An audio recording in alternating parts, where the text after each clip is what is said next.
le point de vue des Andromédiens sur notre monde par Alex Collier. Contacté régulièrement depuis 1964, Alex Collier est un personnage à la fois mystérieux, énigmatique et fascinant. Une force et un magnétisme impressionnants émanent de son regard pénétrant.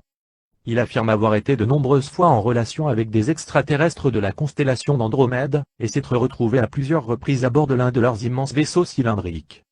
Au fil des années, il aurait noué des relations particulières avec deux d'entre eux, des humains comme nous, à cette seule différence qu'ils s'expriment uniquement par télépathie et que la pigmentation de leur peau est d'une coloration inhabituelle pour nous, à mi-chemin entre le blanc et le bleu très pâle. Alex Collier est toujours resté un peu en retrait des médias, espacant ses déclarations et accordant peu d'interviews.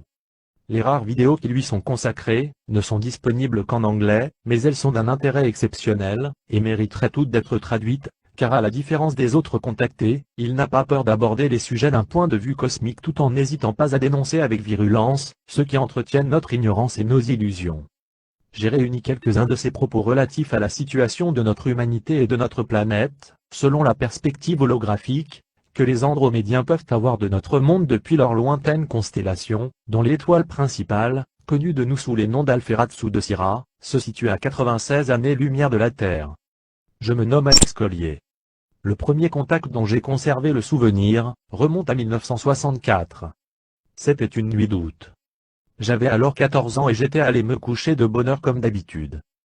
Quand je me suis réveillé, je me trouvais sur une sorte de plateforme à bord d'un vaisseau. Deux hommes étaient penchés sur moi, et m'observaient avec bienveillance, l'un était petit et l'autre très grand. Ils avaient l'air vraiment gentils. Au niveau de mon âme, il me semblait que je les connaissais depuis toujours. Morgana, le plus grand, avait la peau bleue très pâle.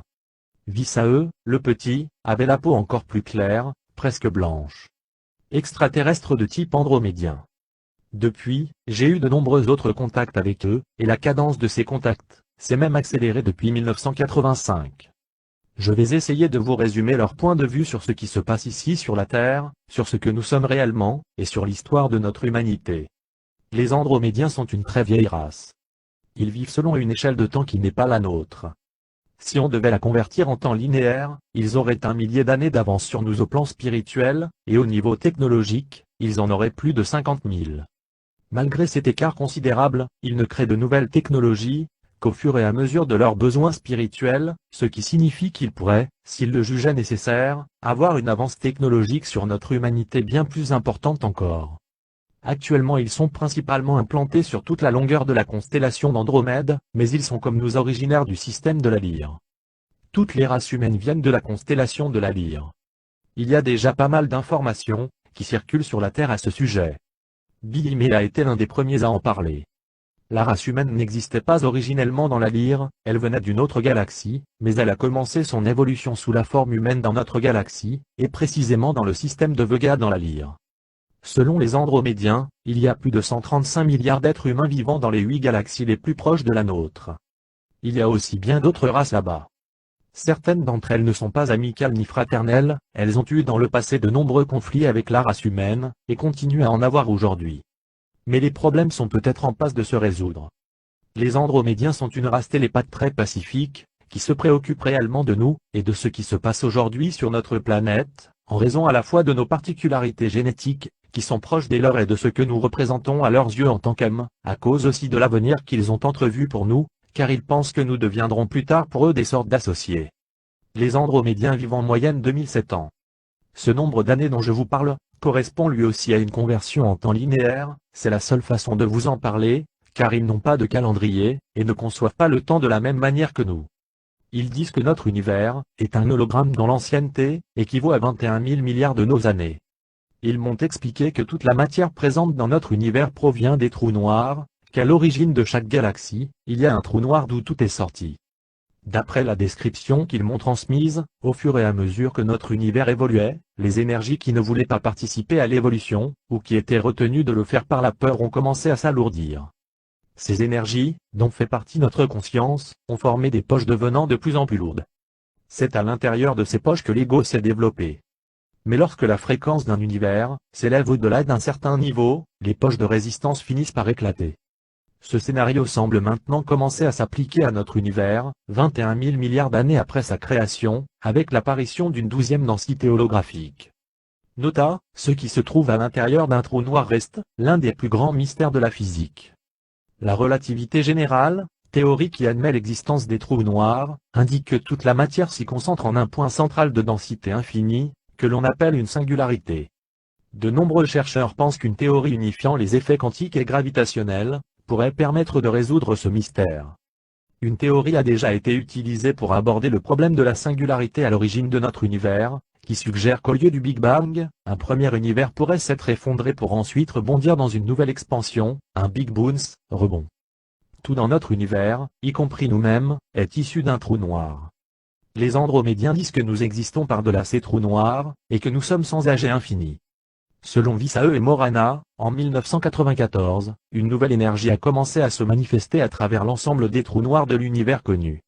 Les andromédiens, qui ont un long passé scientifique derrière eux, disent que c'est la première fois que cela se produit. Cette énergie se propage sur une fréquence unique, et crée une impression holographique sur tous les niveaux dimensionnels, qui étaient jusqu'à présent au nombre de 11. Ce nouvel hologramme de 12e densité provoque l'accélération vibratoire de l'ensemble des 11 niveaux dimensionnels inférieurs. La 3e densité telle que nous la connaissons encore ici aujourd'hui, va bientôt cesser d'exister, elle implosera et tout ce qui vibre sur ces fréquences, sera hissé au niveau supérieur. Ceux qui vivent dans la 11e densité rejoindront la 12e. Nous sommes supposés nous rendre dans la 4e et puis, très rapidement, dans la 5e. Du point de vue des andromédiens, la 4e densité est celle de la conscience unitaire. C'est à ce niveau qu'une race devient entièrement télépathe, les êtres ont conscience les uns des autres, ils partagent sentiments et pensées, ils ne sont plus des individus séparés, mais forment une entité collective et une unité. En 4e densité, vous pouvez créer instantanément ce que vous pensez. Quelle que soit votre opinion, vous la manifestez presque instantanément. Il y a donc un grand degré de responsabilité face à cela. Tout le monde peut lire dans l'esprit des uns et des autres. Ce qui signifie que vous devez être sincère. Vous ne pouvez pas avoir des plans cachés, parce que les autres voient à travers vous. En 4e densité vous devenez médium. Ce qui signifie que si vous mentez, ou si vous cachez quelque chose, cela est instantanément découvert. Vissa'eux et Morana m'ont expliqué que lorsque notre économie va s'effondrer et que nous passerons en 4e densité, notre système politique et judiciaire va lui aussi changer. Pendant un certain temps, nous continuerons à avoir des juges, mais nous aurons des juges médiums, des jurys et des assemblées composées de médiums. Ils liront dans les consciences avant de prendre les décisions importantes. Ils verront instantanément qui dit la vérité et qui ne la dit pas. Tout sera évalué en fonction de cela, et basé sur l'énergie, pas sur les mots ni les écrits. En 4e densité, lorsque vous touchez la main de quelqu'un, vous savez instantanément tout sur lui. Il n'y aura donc plus d'intention dissimulée. Chacun va devoir devenir vraiment sincère. Pour les andromédiens, les choses sont très différentes de ce que nous percevons. Vu de notre 3e dimension, la 5e apparaît comme étant celle de la lumière. Les scientifiques croient savoir ce qu'est la lumière car ils ont découvert l'existence et certaines propriétés physiques des photons. Mais ils ignorent tout de son essence spirituelle. Dans les densités lumineuses, il y a beaucoup de richesses, beaucoup d'activités, une grande diversité de vie. Dans le système andromédien, toutes les choses sont créées par la pensée, comme Dieu le fait quand il crée des mondes. Les andromédiens utilisent largement la technologie holographique pour façonner leur environnement à partir de leurs pensées, et certaines de leurs formes pensées sont encodées génétiquement dans leurs objets et dans leurs vaisseaux. Ils créent leur musique à partir du mouvement des planètes qui tournent autour des soleils. Les énergies des étoiles et des constellations se chevauchent et forment une harmonie. Cette harmonie est transcrite par eux sous forme de sons. Puis ils les assemblent pour en faire de la musique. Leur musique est une musique galactique. Nota, une équipe de la NASA a d'ailleurs réussi à enregistrer le chant de la Terre que voici retranscrit, sans aucun trucage, sur la vidéo ci-dessous. Le chant de la Terre. Ce sont vraiment des êtres profondément spirituels. Leur objectif est d'évoluer sans cesse. Ils veulent devenir toujours meilleurs qu'ils ne sont déjà et sont toujours à la recherche de l'essence réelle de Dieu. Ils savent qu'il existe, mais ce qu'il est vraiment, personne ne le sait. C'est la raison pour laquelle ils l'appellent l'Ispness, l'être-té. Ils sont actuellement en cours d'exploration de la 12e densité, et la considèrent comme un tremplin spirituel susceptible de leur apporter de nouvelles possibilités d'évolution. Selon les andromédiens, nous, les humains, faisons partie d'un groupe d'âmes, qu'ils appellent les Péatals. Les Péatals sont capables de créer des formes de vie, qui peuvent évoluer vers les degrés supérieurs de la spiritualité grâce au libre arbitre. La raison pour laquelle les Andromédiens emploient le mot Péatal, qui est un mot d'origine draconienne, et que ce sont les draconiens d'Alpha Draconie, qui ont inventé ce terme pour désigner les races humaines opposées à leur philosophie qui est de créer des races pour pouvoir ensuite les utiliser, au mieux comme esclaves, au pire comme du bétail. Ainsi, vous voyez, vous avez deux philosophies très différentes, qui s'affrontent au sein de cette galaxie. Les draconiens sont une race reptilienne dirigée par des maîtres généticiens. Ils manipulent la vie qu'ils considèrent comme une ressource naturelle leur appartenant. Il semblerait qu'ils aient à l'origine créé une race de primates, qui fut d'abord introduite sur Mars puis transférée sur la Terre où elle fut améliorée par un groupe originaire d'Orion qu'ils contrôlaient. Les êtres d'Orion lui implantèrent successivement les gènes de 22 races extraterrestres différentes, avant que notre ancêtre ne devienne l'Homo sapiens, tel que nous le connaissons aujourd'hui. L'existence simultanée de différentes races sur la Terre s'explique de cette manière. Les Andromédiens ne savent pas exactement d'où viennent les draconiens. Ils savent simplement que ce sont des hyperboréens.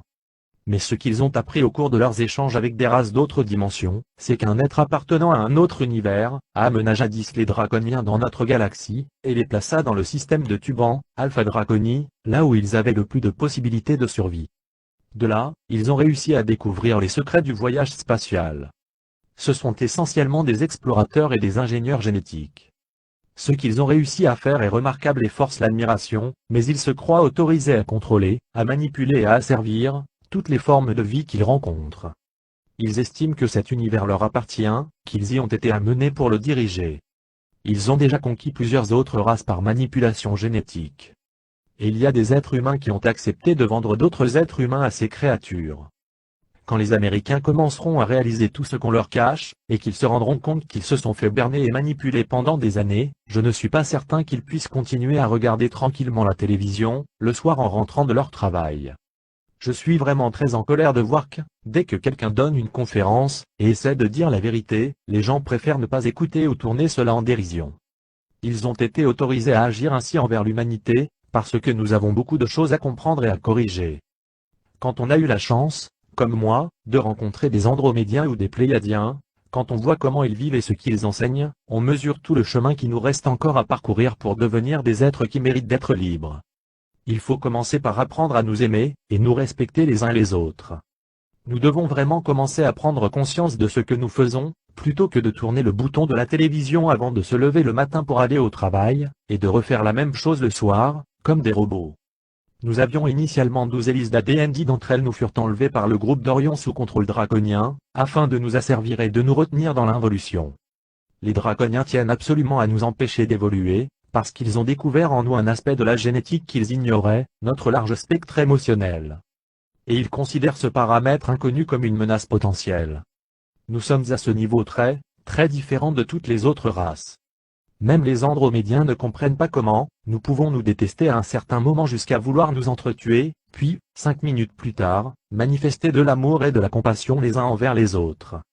Un jour, on m'a amené sur un vaisseau où Visae observait un écran qui présentait des nouvelles de la Terre, un policier avait tiré sur un noir, et puis avait couru pour essayer de lui sauver la vie. Visae ne pouvait comprendre pourquoi ce policier avait agi ainsi. Ils sont très perplexes devant le comportement des humains de notre race. Une autre fois, Morona surveillait le moniteur de l'un de leurs ordinateurs analysant l'atmosphère terrestre. Il avait l'air très triste et je lui ai demandé pourquoi. Il m'a dit, pourquoi les terriens ne comprennent-ils pas que tout ce qui les entoure est là parce qu'ils en ont besoin, le fait que nous puissions ainsi saccager et détruire notre environnement sans état d'âme, est pour eux une réelle énigme. Ce n'est pas comme si nous avions un autre endroit où aller. Nous n'en avons pas. Les terriens sont capables de créer sans technologie, et c'est ce qui pose un problème aux draconiens. Nous avons la capacité, chacun de nous et même si nous l'ignorons, de voyager dans le temps, et de tout créer sans technologie, uniquement en nous projetant spirituellement en conscience. Nous pouvons faire cela à cause de notre système interne de reliance à la lumière et à cause de notre spectre émotionnel extrêmement large. Selon les Andromédiens, c'est notre polarité masculine, qui crée la pensée et notre polarité féminine, qui permet aux choses de se réaliser à travers l'émotion. Cependant, la troisième dimension est incroyablement dense, et la plupart des races extraterrestres répugnent à s'y aventurer. Les Andromédiens ressentent les effets de cette densité, comme s'ils plongeaient leurs mains dans un bain de gelée visqueux. Ce qui les étonne le plus chez nous, c'est que nous arrivions à créer même dans cette troisième densité. Malgré la lourdeur de sa vibration, notre intention peut littéralement tout créer ici. Les Andromédiens, Eux, ne peuvent rien créer sans technologie. Mais ce monde dans lequel nous vivons, chacun de nous a participé à sa création et à sa formation. Il est littéralement nous et nous sommes lui. Nous sommes littéralement un avec lui. C'est nous qui avons créé cet environnement, et ils ne comprennent pas pourquoi, nous nous comportons comme si nous voulions le détruire. Je vais vous donner un exemple, pour que vous compreniez la différence entre ce qu'arrivent à réaliser les Andromédiens grâce à leur technologie, et ce que nous pouvons faire nous-mêmes par la seule force de notre pensée. Ils ont inventé une sorte de caméra à explorer le temps avec laquelle ils peuvent prendre une photo d'un individu et, à partir de cette photo, remonter jusqu'au moment de sa conception. Supposons que j'ai un problème au foie. Ils peuvent reculer dans le temps, et recueillir de l'information à l'époque où mon foie fonctionnait bien, projeter cette information holographique sur mon foie actuel et le guérir. C'est une technologie holographique, qui permet de s'auto-guérir. Nous ne disposons évidemment pas de ce genre d'appareil, mais pouvons arriver au même résultat en utilisant notre esprit. Le secret c'est de s'ouvrir à l'idée que tout, ce que notre esprit conçoit, est enregistré en mode holographique dans notre inconscient collectif. Chacune de nos pensées, même la plus fugitive, est enregistrée holographiquement, dans la mémoire collective de notre humanité. Lorsque vous essayez de créer quelque chose dans votre vie par la méditation, essayez de le faire différemment. Circulez en pensée autour, derrière, dessus, dessous. Entraînez votre esprit et votre subconscient à voir cette chose comme elle est réellement. Et vous verrez, avec un peu d'entraînement, vous pourrez vous projeter en conscience jusqu'à l'objet que vous voulez retrouver. Vous l'atteindrez et il vous livrera toute l'information holographique qui lui est associée. Il n'y a absolument rien que nous ne puissions réaliser, si nous nous en donnons les moyens. Selon les Andromédiens, la plupart des êtres humains présents sur cette planète, ainsi que sur 21 autres systèmes planétaires de notre galaxie, font partie d'un groupe d'âmes bien spécifiques, des consciences individualisées, qui ont déjà évolué jusqu'à la 11e densité, il y a de cela des milliers de milliards d'années. Une expérience fut alors planifiée au terme de laquelle certains êtres acceptèrent de descendre dans la 3e densité pour y faire l'expérience de la pensée créant la matière physique. Morona m'a expliqué qu'un nombre important d'entre nous viennent de la 11e densité, d'où nous avons rejoint la 3e. Nous y avons trouvé une race spécifique qui était déjà là, porteuse d'un code génétique spécial impliquant des gènes issus de 22 races extraterrestres différentes. En ce qui concerne les gris, ils avaient une allure beaucoup plus humaine à une époque. Ce qui est arrivé, c'est que leur race fut capturée, il y a 891 000 ans par le groupe d'Orion, qui était déjà génétiquement altéré, et sous le contrôle des alpha draconiens. Ceux que nous appelons maintenant les gris, sont ainsi devenus la propriété des draconiens. J'ai mis un certain temps à comprendre pourquoi, nous intéressons également les gris. Il se trouve que ce qui en nous pose un problème aux draconiens, correspond également à ce que les gris recherchent. Nous avons la particularité de nous être déjà rendus jusqu'à la 11e densité, ce qui signifie que nous avons couvert une grande échelle d'évolution spirituelle, et ce qui explique notre vaste gamme de capacités émotionnelles. Ils veulent accéder à ces informations, dont ils pensent qu'elles sont gravées dans la mémoire de notre inconscient collectif. Avec la nouvelle fréquence qui vient, et la 3e densité qui commence à imposer sur elle-même, les gris essaient de sauver leur race. Selon Morona, il ne reste sur la Terre que 2000 gris authentiques. Tous les autres sont des clones, des robots organiques. Ils ne sont pas porteurs d'essence spirituelle. De nombreux enlèvements d'humains ont été organisés par des gris à des fins génétiques. Ils ont essayé de croiser les races. Ils ont créé des hybrides, aussi invraisemblables que cela puisse vous paraître, ils ont même essayé de transplanter des âmes. Ils n'y sont évidemment pas parvenus, et savent qu'ils n'y parviendront pas. Ils en sont désespérés. Mais ils commencent aussi à en tirer des leçons positives au niveau de leur évolution. Je vous ai dit que le gouvernement, et certains services de l'administration américaine, étaient au courant et avaient laissé faire, et que l'information était toujours restée soigneusement dissimulée aux médias. La première raison pour laquelle ils ne veulent pas en parler, c'est que ce sont eux qui sont responsables de les avoir laissés s'installer sur la Terre. Selon Morona, et ceci est le point de vue des Andromédiens, à l'intérieur de l'Agence de sécurité nationale, NSA, se trouve un groupe appelé les Moines Noirs. Ce sont des êtres humains mais qui interagissent entièrement, sous la coupe des extraterrestres négatifs. Morona a dit que ces humains, sont si imbus des systèmes de croyances extraterrestres, qu'ils ne se considèrent plus comme des humains de la Terre. Le libre arbitre de l'humanité n'a pas été violé. Ils ont conclu un marché. Ils nous ont vendus, je l'affirme haut et fort, parce que j'ai des amis qui veulent savoir où sont leurs enfants et ce qu'ils sont devenus. Ce n'est qu'un exemple. Il semblerait que nous ayons été manipulés depuis 5724 ans, et quand je dis manipulés, je devrais dire manipulés au-delà du concevable. Et pour ne rien arranger, on nous a privés de l'accès à l'énergie libre, dont la technologie était pourtant connue. Alors, au cours des 100 dernières années, nous avons totalement pollué notre environnement. Tout cela est vraiment triste. D'autant que si l'on regarde du côté des positifs, on observe qu'il y en a tant qui veulent nous aider. Vous connaissez leur règle numéro 1, ne pas intervenir sur une race en évolution à moins qu'elle ne le demande. Ils n'interviendront pas directement, du moins ils ne sont pas supposés, à moins qu'on ne leur demande spécifiquement. Les gens qui sont contactés sont issus d'une longue lignée réincarnationnelle dont les arborescences ascendantes rejoignent plusieurs de ces races positives, ce qui fait que le contact n'est pas considéré comme de l'intervention. Quant à ceux qui sont enlevés, ils paient un karma à travers leur abduction. Il y a des gens qui me disent, mais pourquoi vos andromédiens ne viennent-ils pas nous sauver? Primo, si nous étions sauvés, comment pourrions-nous continuer à évoluer? Secondo, qui voudra assumer la responsabilité de ce choix si quelque chose venait à ne pas se passer comme prévu? Et troisièmement, il ne s'agit pas seulement de changer notre réalité, cela changerait aussi leur réalité. Les andromédiens et la plupart des autres races bienfaisantes ne veulent pas risquer de perturber la grande chaîne cosmique de l'évolution. De toute façon, la question de l'intervention, ou de la non-intervention ne peut être réglée qu'à l'occasion d'un conseil. Dans notre galaxie, il y a plusieurs conseils. Je ne sais pas tout de ces conseils, mais je connais le conseil d'Andromède, qui est un groupe d'êtres provenant de 139 systèmes stellaires différents, qui se sont réunis pour évoquer ce qui se passe dans notre galaxie. La première assemblée du conseil d'Andromède s'est tenue il y a peu de temps. Son but était de décider d'une intervention directe ou non ici.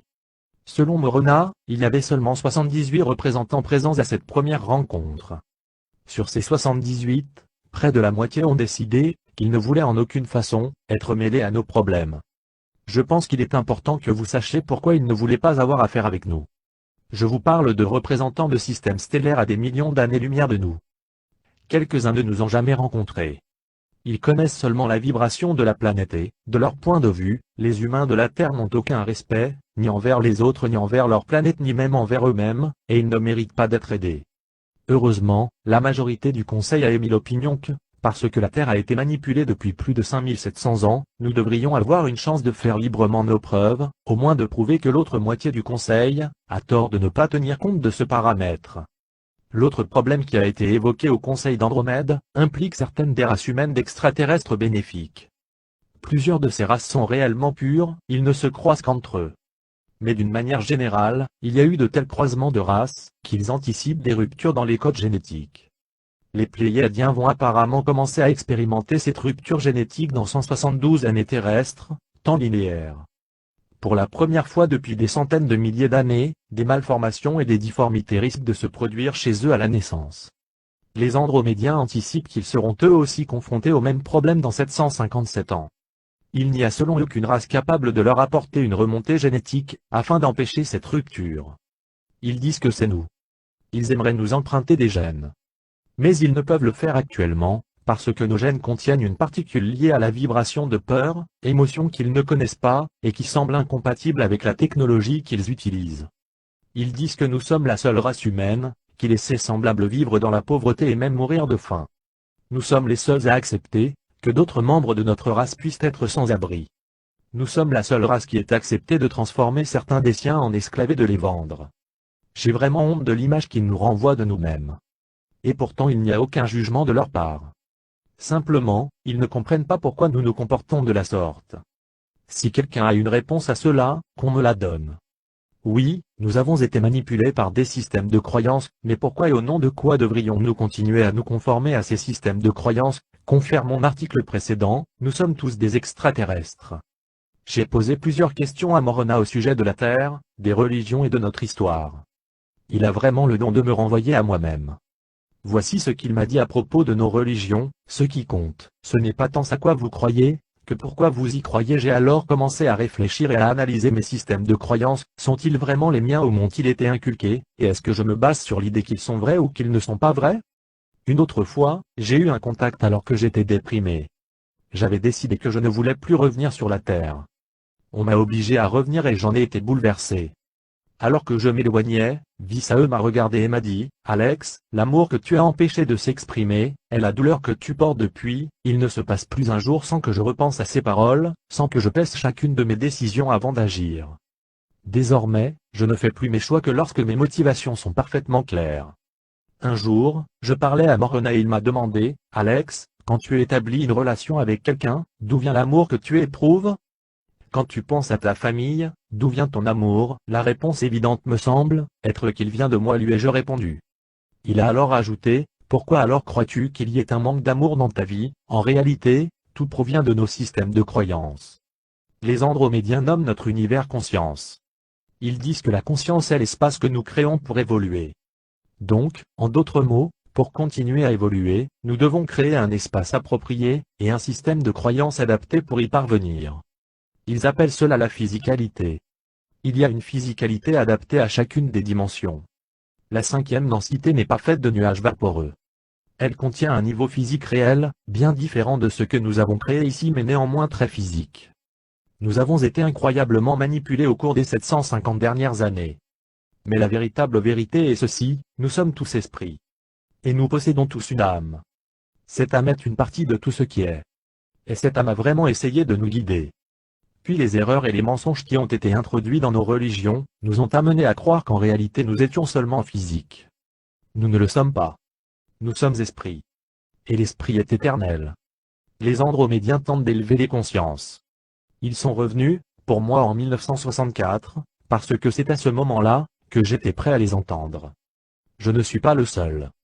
Il y a bien d'autres personnes, qui sont des supports susceptibles d'obtenir et de transmettre des informations sur un plan spirituel. Les Arcturiens sont également impliqués. Car toute la galaxie doit évoluer, et ce qui va la retenir en arrière, c'est notre système solaire, et ce qui freine notre système solaire, c'est la conscience de l'humanité sur la Terre. La Terre elle-même est comme une entité spirituelle, elle devra passer en 4e et 5e densité, mais elle ne peut pas encore en raison de la conscience de l'humanité. L'humanité doit grandir ou bien l'humanité doit se retirer de la course. Il n'y a pas d'autre alternative. Il faudrait que les humains s'engagent réellement, dans la voie de l'amour inconditionnel, refusent tout simplement la haine, la guerre, cessent de se massacrer les uns les autres, et de détruire notre planète. Les draconiens et les Zeta Reticuli seraient alors obligés de partir, car la vibration de la Terre cesserait d'être adaptée à leur présence. Si nous n'y arrivons pas, il nous faudra une intervention extérieure. C'est maintenant que nous devons réagir, il y a en ce moment une fenêtre temporelle, que nous pouvons utiliser pour nous libérer nous-mêmes de nos anciens systèmes de croyances, nous devons saisir cette opportunité, accepter d'évoluer et prendre nos responsabilités. L'amour, c'est le résultat final. C'est la fraternité. Quelle que soit la couleur de notre peau, nous formons une race unique. Nous sommes manipulés d'une manière incroyablement audacieuse, mais personne ne viendra nous dire la vérité, personne ne va venir nous dire que rien de tout ce qui se passe actuellement n'est une fatalité. La vérité se trouve en nous. La véritable force se trouve en nous, dans notre liberté de dire enfin non à ceux qui nous manipulent. Actuellement, nous sommes encore entièrement contrôlés par l'argent des banquiers et du Fonds monétaire international. Les moines noirs ont poussé nos gouvernements à contracter des dettes fabuleuses envers le monde entier. Leur but ultime est d'obtenir un prétexte pour les pousser à déclarer l'état d'urgence, suspendre la constitution des États-Unis et des autres pays et tout nationaliser, ce qui leur permettra de s'approprier l'ensemble des richesses de la planète. Car qui seront les bénéficiaires? C'est un groupe d'êtres humains. Les aliens n'ont pas besoin d'argent. Le jour où les États-Unis diront « Nous ne pouvons plus rembourser notre dette », alors vous pourrez dire définitivement adieu à ce qui vous reste d'autonomie. Kennedy était probablement le dernier président digne de ce nom en exercice, tout ce grand désordre est arrivé à cause de la cupidité d'anciens dirigeants, qui ont accepté de tout vendre, et même de vendre l'humanité. Et nous les avons laissés faire et nous continuons à les laisser faire. Vous savez, il suffirait que nous soyons un nombre suffisant à dire non. Il suffirait par exemple de nous opposer à l'utilisation du plutonium, pour que d'autres formes d'énergie nous deviennent immédiatement accessibles. Et nous pouvons aussi dire non aux solutions économiques qui nous sont proposées. C'est une réalité, avant qu'une solution apparaisse, il faut qu'une illusion disparaisse. C'est seulement après avoir compris que la Terre ne pouvait pas être plate, que Galilée a découvert qu'elle était ronde. Nous ne devons plus accepter de nous autodétruire pour satisfaire les ambitions et le plaisir de quelques prédateurs, et leur servir de nourriture. Il faut exercer notre libre arbitre et leur dire, vous n'avez pas le droit de manipuler nos gouvernements, de créer des guerres. Nous ne voulons plus vivre comme cela. Nous voulons créer un réel avenir dans lequel nos enfants auront la possibilité d'être ce qu'ils choisissent d'être, de vivre libres dans un environnement sain où ils pourront avoir de l'eau pure, où ils pourront sortir et manger des fruits, où ils pourront jouer dehors sans risquer une irradiation toxique. Oui, nous avons besoin d'être libres. Nous avons besoin que nos chaînes soient brisées pour vraiment évoluer. Nous avons un incroyable potentiel. Nos émotions, c'est vraiment notre force et ce qui nous différencie de toutes les autres races, même des autres races humaines. Nous sommes réellement en mesure de créer notre propre avenir, si nous nous en donnons les moyens.